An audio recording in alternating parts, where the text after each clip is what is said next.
Okay, well here we are at the rehearsals today at the ABC studios for the Rocky Horror Show. I tell you what, fantastic, fantastic, fantastic.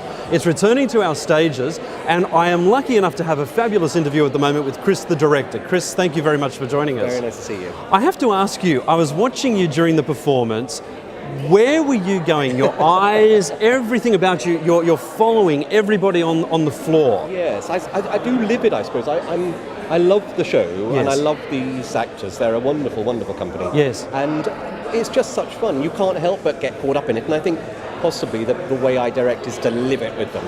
And, Yes. and I hope not to an alarming extent. But I still enjoy seeing these numbers. I've seen them so many times now. Yes. But every time they come up fresh, they're amazing. As a director, how do you gain respect from the cast? What elements do you use in your teaching to get that respect? I mean, you were an actor as well, and I you was still an actor, are. Yeah. And I like to think that the actors in the company enjoy the fact that they've got a director who understands what they're going through Yes. and can imagine what it feels like. Yes. No, I suppose with this particular show, I've been directing it for a long time, so Yeah. that helps.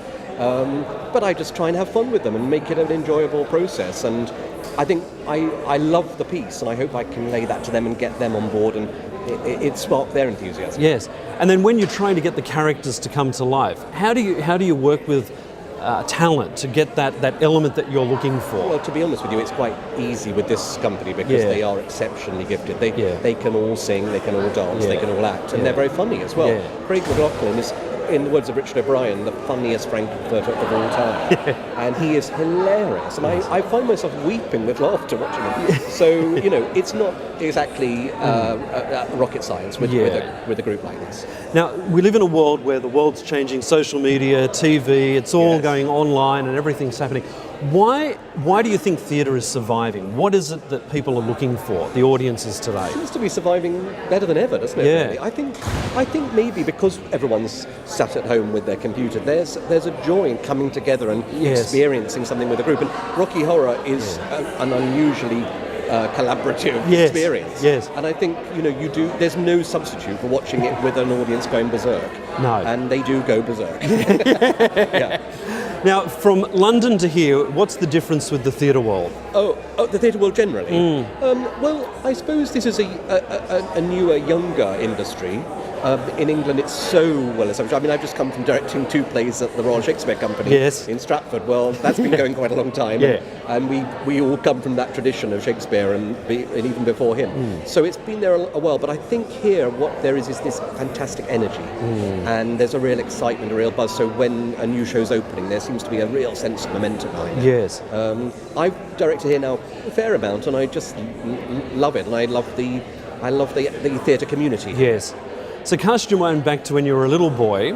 How did you get involved in all this? Did you ever think you could make a career out of it, or was it just a dream? No, it was a complete dream. Yeah. I mean, I am very much a fan. I still love going to the theatre, and I fell in love with the theatre at the age of, I think, about 5 when I was taken to see a pantomime in London. Yes. And well, first of all, I was an actor. I wanted to act, and I never thought of directing, but I did fall into directing. I did a show which just was like, I got the bug. Yes. And developed a sort of passion for that. And now I don't really think about acting anymore. I just think about directing my next show. So Yes. I'm very lucky. I do what I love doing. So opening night, as a director, is there a routine that you follow like Cole Porter used to? What happens? What's the sequence of events for you? I suppose I do have a sort of routine. I don't really think about it consciously, Yeah. but the main thing I try and do is give the actors support and encouragement. Because I think there's nothing scarier than setting foot on stage on a first night. Yes. It's much easier for me. I just sit in the audience.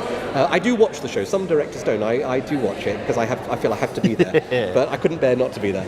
But it's it's a matter really of supporting them and helping them through it. Yes. But also trying to instill the idea that it should be fun. If we don't enjoy it, what's the point? Yeah, but it must be exciting to be sitting there, you're looking at your clock, and the next minute you see the curtains start to go up and you think, now it's all autopilot, all the computers are kicking in, lighting rigs, and it's just got to work. It's got to work, and there's nothing I can do now. There's nothing you can do. There comes a point when you have to hand over. Yes. Which is a sort of sad moment in a way, because I love being involved and I don't like to just be passive. But it's great because I have a team around me that are so reliable. Yes. Well, look, thank you for talking to us. I love your passion and I love your energy. Oh, thank you so And what's after this? What can audiences expect?